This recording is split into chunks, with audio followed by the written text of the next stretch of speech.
Well, good evening, everybody, and welcome to the Brevard Sports Network. Yes, indeed, take 3 here on BSN, and that's exactly what we're doing with the Heritage Panthers. And tonight, here, as we wind down our BSN one-on-one summer series, we've got not 1, not 2, not 3, but 4 Heritage Panthers with us. From left to right, on your camera screen, you'll see senior athlete and defense, offense, quarterback, you name it, this young man plays it all. His name is Trey, a.k.a. White Lightning Ulmer. Sitting next to him is a junior linebacker that, man, I tell you, the guy looks like he's all ready for a freshman or sophomore in college. He is junior linebacker Deaven Mcdonald. Next to Deaven is junior quarterback Joseph Tenta. And next to Joe is the center for the Heritage Panthers, Alberto Baez. Trey, we're going to start with you because I want to get to know you guys first. The Ulmer name is synonymous with Heritage Panther athletics, football. When you think of Heritage, you think of Ulmer. Your father was an outstanding football coach. He's an outstanding athletic director. He leads by example. What does it mean to be an Ulmer and a Heritage Panther? Heritage football has run in my family for a very long time, ever since we moved down here. And my dad took that program from a 0-win team to an undefeated team. And, you know, ever since then, I've loved Heritage football. I've always wanted to be a Panther. I grew up watching all those great teams, those 13-0 teams, and, you know, watching them play and really wanting to become a Heritage Panther and a Heritage legend like those guys were. Any pressure for you? Not really. I go out there and play ball and try to represent my family name. You know, in the second take we did, Joe Tenta gave us a thing about pressure. He's going to tell us about that coming up, but I love the saying. Deaven, first of all, it's a pleasure to meet you, my friend. Welcome to the Brevard Sports Network studios. I'm thrilled to have you on. We got to know these guys a little bit the last time.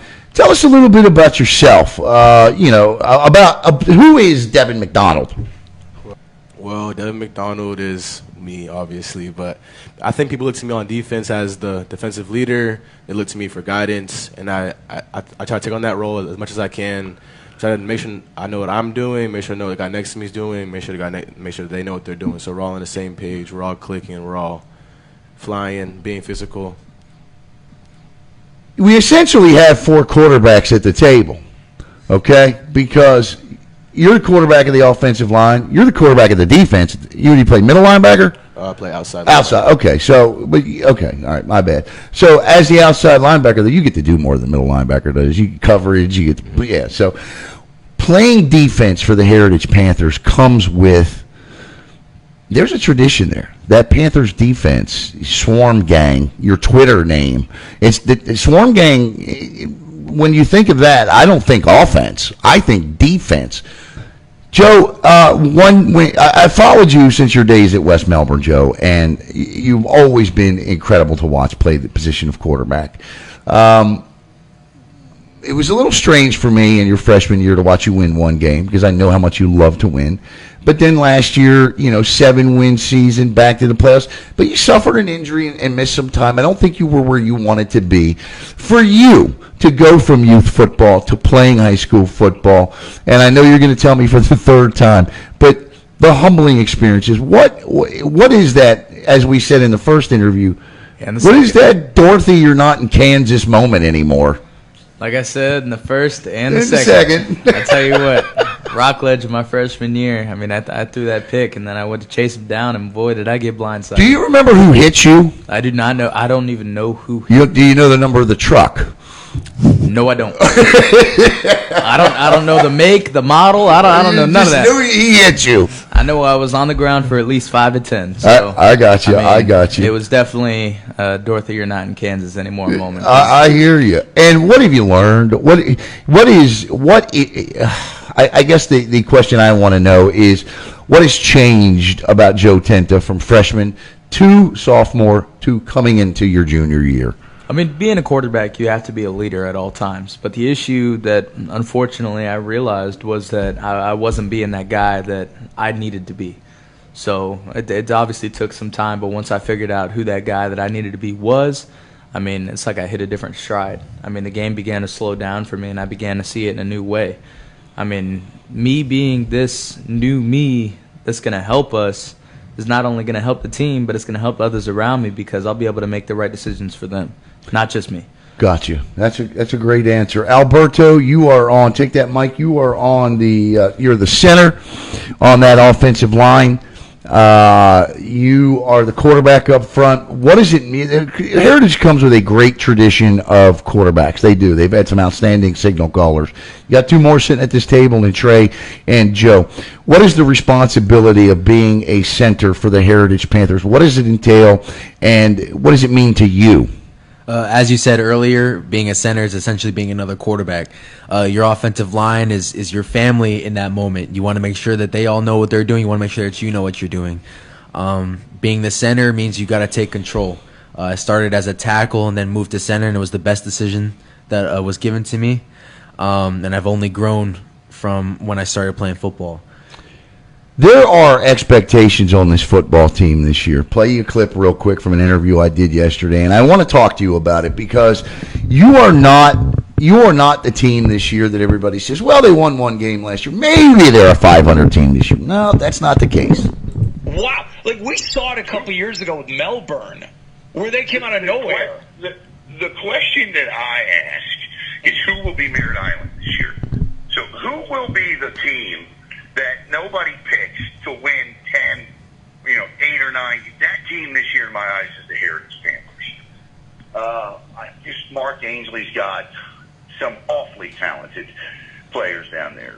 Trey, Ulmer, Joe Tenta. He's got an offensive line that returns. Now, they're still young, but this is a group that played together 2 years ago and won one game as freshmen. This is 2 years later, and it's still a team of sophomores and juniors.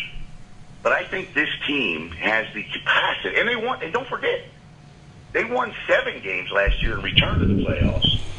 Trey, I asked you this last time. I'll ask you this again. When you hear that, tell me, is this something that you guys as a football team relish? How do you handle this? First, I'm grateful that you think that of us, and we really love the expectations. We love the high expectations. We love the low expectations. If you set the bar high, we want to get there and then exceed that. If you set the bar low, we want to prove everybody wrong. If you're saying we're a 5-win team, we want to be a 9-win team. Right. And even better than that. Yeah, I think, I've watched Coach Ainsley lose some heartbreaking playoff games. I can think of none better than up at DeLand on a 2-point conversion play. I was standing right there at the pylon. Deaven, what would it mean to go out to this football program, to be able to go out this year and win 9 games and reach a regional final with an opportunity to play for a Final Four? What would that mean for you in this football program? It would mean, like, ever since my freshman year when I came in, as you said, we were a 1-win team. It was bad. Like, just the energy of the team, it wasn't there. We were all young. As Coach said, we're a JV team versus a varsity schedule, and that was not good. So for the next couple of years, last year and this year coming up, it's like we're growing up. We're just growing up. So for us to go in this year and win 9, 10 games, it would feel great. It feel all the hard work we put in, finally accomplishing something for all the hard work we put in. And would set the bar even higher for you two in the middle because the two on the end are graduating. Joe, you have a phenomenal take on pressure.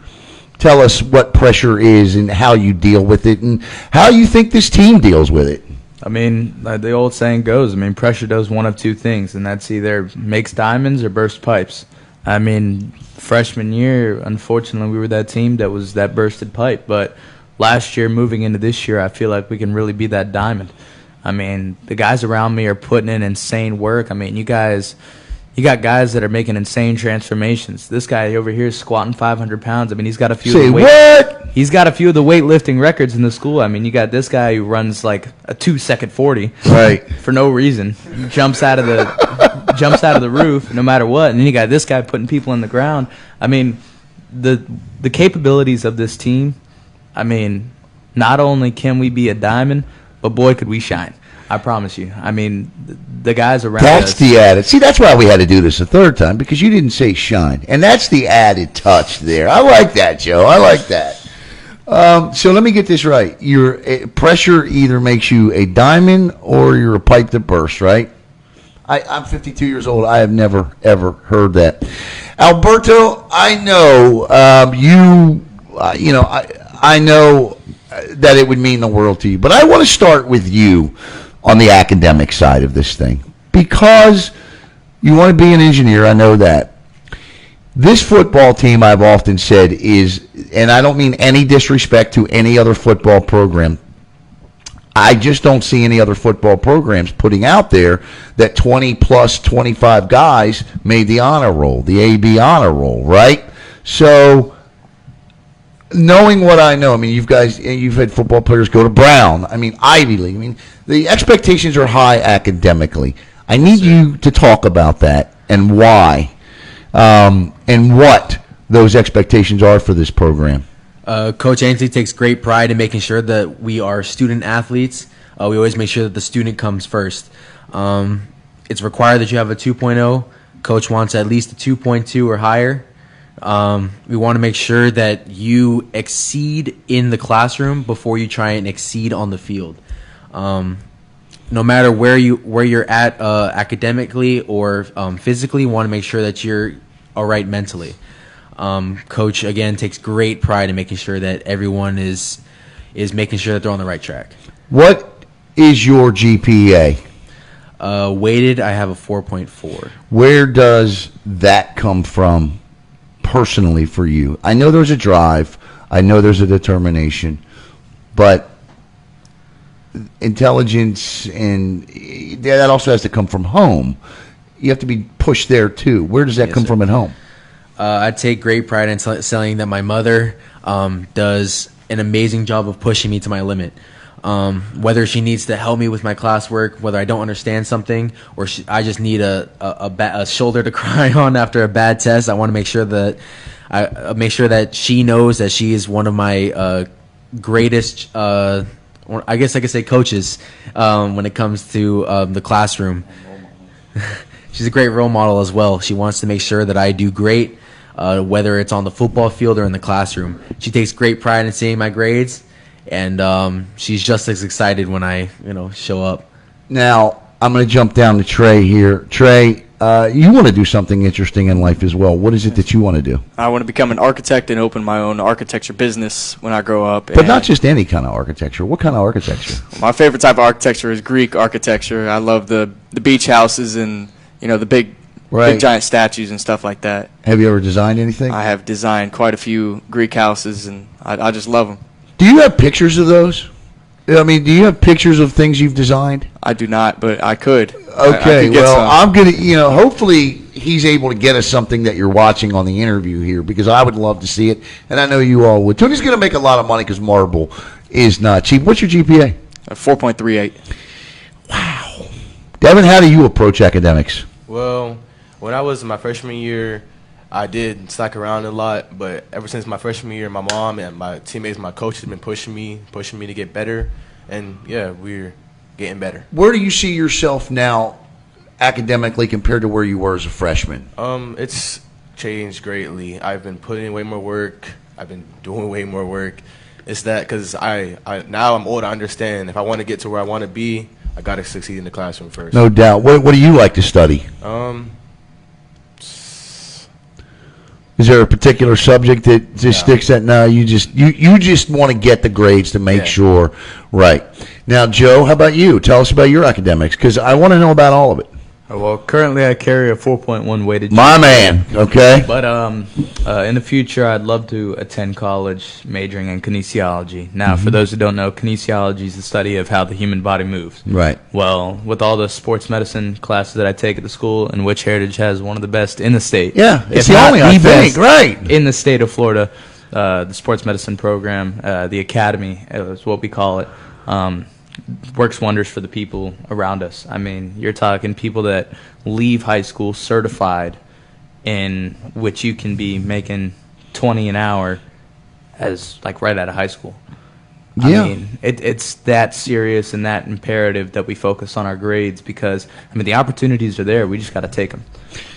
Well, I love the seriousness with which this entire program approaches academics. And it's starting to pay off, isn't it, Alberto? Because, you can be great on the football field, but if the grades aren't there, you don't get offers. And something happened to you guys, right? You and Trey recently. You want to tell me about it? Yes, sir. After this past weekend, we just came from Grinded Out Football Camp out at Weber International.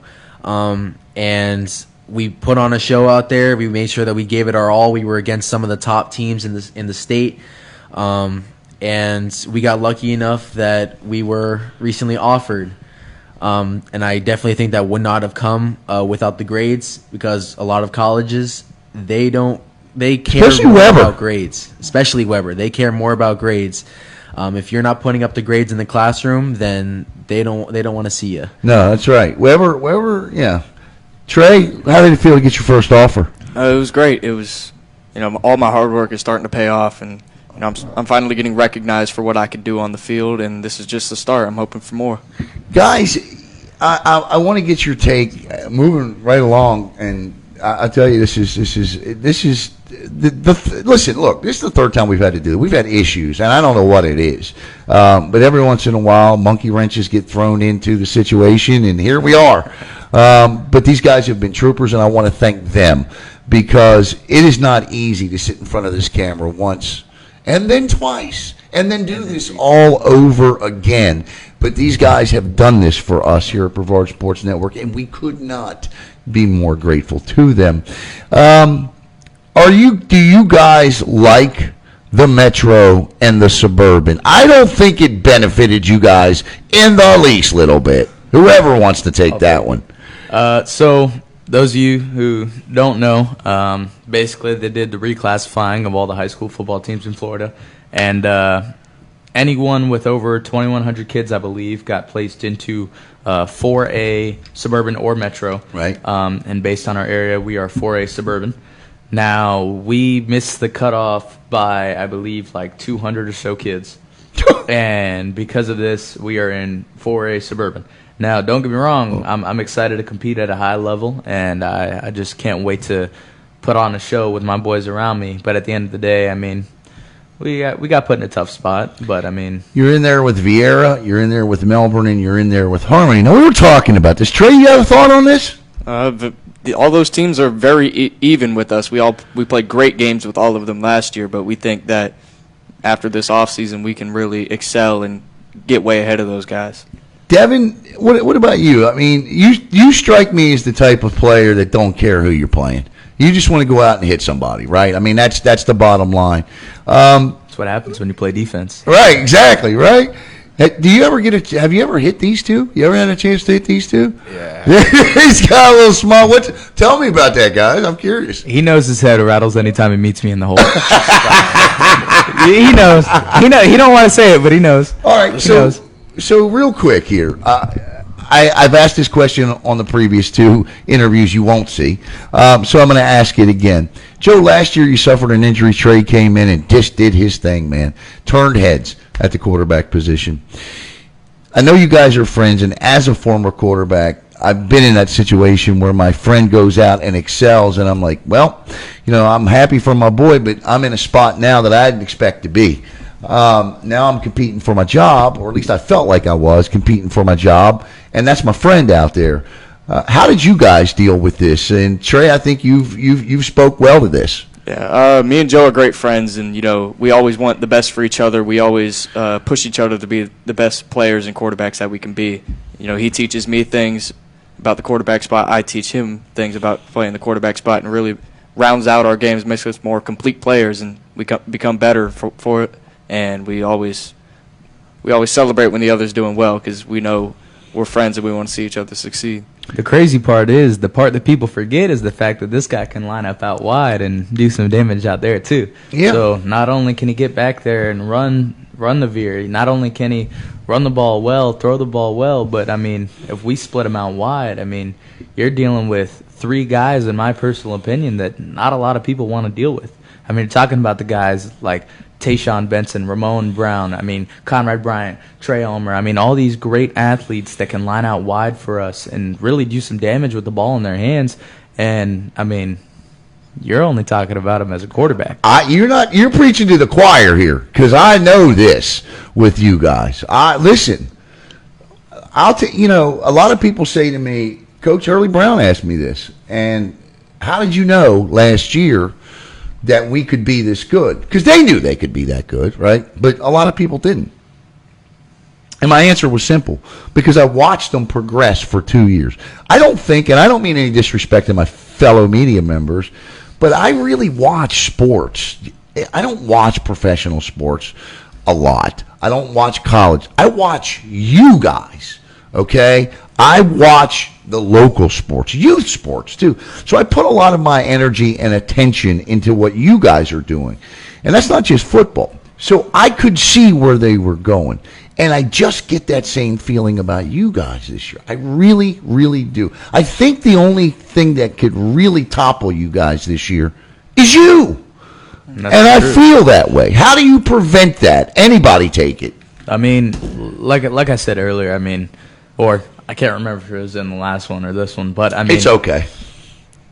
Us as teammates, us as brothers, we're always going to bust on each other. But at the end of the day, we're here for a reason, and that's to achieve one common goal. We want to be playing in late November. We want to be playing the day after Thanksgiving, or want to be practicing the day after Thanksgiving, or the morning of Thanksgiving. It's a tradition, right? We want to be one of those teams that can make it that far, but in order to do so, I have to be on him all the time. I have to be on Deaven all the time. We got to be on each other, because if we're not, we're never going to get somewhere. I want to end with this. And I first want to, and this is odd that I'm going to do this. I don't think I've ever done this before. But, guys, I want to make sure that from our first two takes on this, that we didn't miss anything that we touched on before that's important to talk about now. Because I don't want to leave anything out. Because if you take all three of these interviews together, they would be an Academy Award winner. But unfortunately, we cannot. But is there anything that we haven't talked about that maybe we did talk about in those first two takes that we need to talk about right now before we end? I think something we need to talk about. Okay. We've already touched on it a little bit in this interview, but that heritage defense. Our secondary this year. I'm very confident in our secondary to make the right decisions and work off of each other to make some big plays. Our linebacker core, we got some mean guys in there. Guys that are really going to be able to do some damage, whether you're running straight at mean, nasty dogs. And that's really what you have to be if you're playing on a Mark Ainsley defense. Right. He says it to us all the time. He's going to be on you because he wants you to succeed and be the best version of you. There's the thing that we didn't discuss in this take. Is a Mark Ainsley, and Deaven, I want you to speak to this. A Mark Ainsley coach team is one that's fast, is one that's physical, and one that will not get outworked in the fourth quarter. Talk about that. Talk about how well conditioned this team is. Yeah, I would say especially on me as one of the defensive leader, Coach Ainsley, he's on me all day, every day. I'm slacking one play, he's on me. I'm doing one thing wrong, he's on me. You can ask anybody, he's on me all day, all practice on me. It's made you better. I like it. It pushes me to be better, and me personally, I like the challenge. I like challenges. I like what pushes me to be better. So, yeah. What does it mean when you hear your quarterback say that he really thinks the defense is the strength of the unit? I respect it because after we went out to you hear me good? We're good? Everything good? All right. Can you hear? Yeah. Okay. Because after this camp, we grinded out last weekend. We were versus Jesuit. They were 15-0 last year, state champions. And on defense, we really were sticking with them. Yeah. There was nobody out there that was just dog walking us. We were defensive side of the ball. We were good out there. Okay. Your mic okay? Can you hear and everything? Yeah. Okay, good. Did it cut out for a minute? Yeah. Okay. All right. Yeah, that's all right. It's all right. We're good. Joe, or actually Alberto. I want to end with this because I know you guys got to get to practice. Or workouts, I should say. Workouts. Practice starts next week. Workouts. About you, when you're not on the football field, what does Alberto Baez do to relax and have fun? And do you also do track and field too, right? Yes, sir. All right. So what do you do? How do you relax? There's not much time to relax, but I've recently, my free time, I like to pick up fishing. It's a big step away from football. It's a great way for me to sit back, relax, and then just enjoy the moment. Fishing is a really nice way to, I guess you could say, zen, where instead of the contact every single play and the yelling and the arguments and playing your heart out, fishing really, it gives me a chance to sit back and just enjoy. What do you fish for? Anything that bites. Anything that bites. I like it. Is there anything is there anybody you'd like to give a shout out to before we get out of here? I'd like to give a big shout out to my mother. Yeah. She's been a great role model for me all my life. She's done everything that she can to make sure that I'm happy, to make sure that the family's happy. I want to give a shout out to my offensive line. Those are my dogs. Love every single one of those guys. True team, true center, true team leader there. Alberto Baez, thank you so much. Joe, what do you do to relax? Tell us about Joe Tenta off the field, and who would you like to say hello to and wrap up with? I mean, similarly to him, like everyone here loves fishing. I mean, you can't go wrong with fishing. Anything that bites, like he said, I mean, I just love going out there and throwing out a rod and reel. So, I mean, it's nice to go fishing, but at the end of the day, my relaxation just comes from being out on the field, honestly. I mean, without that, I honestly don't know what I'd be doing. And who do you want to give shout-outs to? Just an enormous shout-out to my parents, my grandparents, anyone who's ever taken the time to allow me to get somewhere in my life. I mean, a lot of the people that have been there supporting me since I was like 6, 7 years old, saying, you're going to do great things one day. I mean, it makes an impact on people, so. No doubt. Deaven, do you play any other sports? I just started wrestling, and I do track and field also. Okay. What events you partake in track and field? I'm discus and shot put. Okay. So what do you do to relax? Now, you sound like you're playing 3 sports here. What do you have time to relax? Mostly around night, but if you know me, you know I'm either doing one of 4 things. I'm either eating, sleeping, at the gym, or playing a game. All right. What games you play? Video games? Yeah, just at home, just playing the game. I got you. And who would you like to say hello to? My mother. She's always done a lot for me. She'd do anything for me. My rock. So, and my father too. My stepdad, my little brother, my football team. Y'all do a lot for me. Okay, Trey. I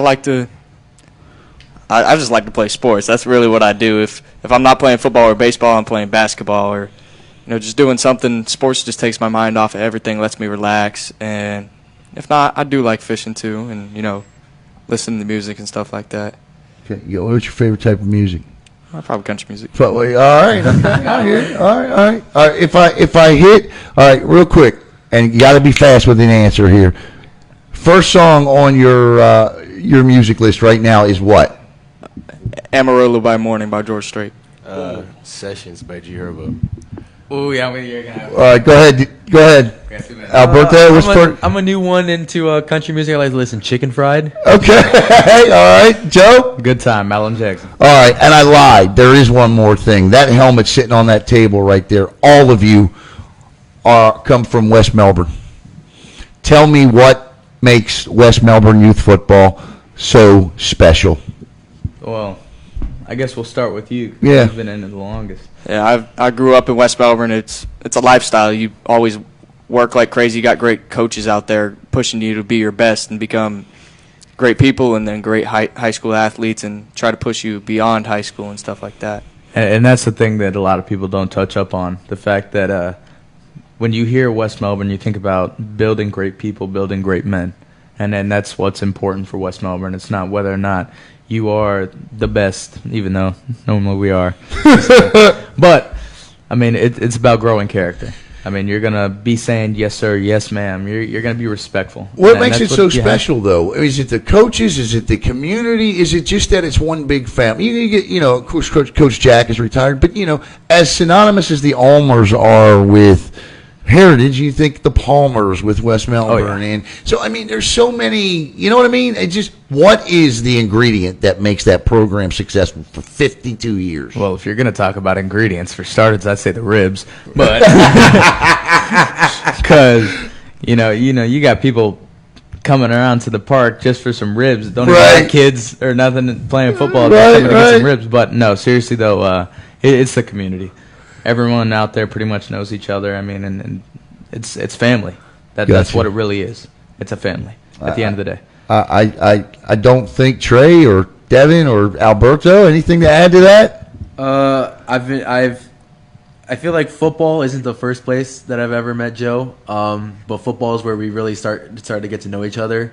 And cultivate the family friendship, right?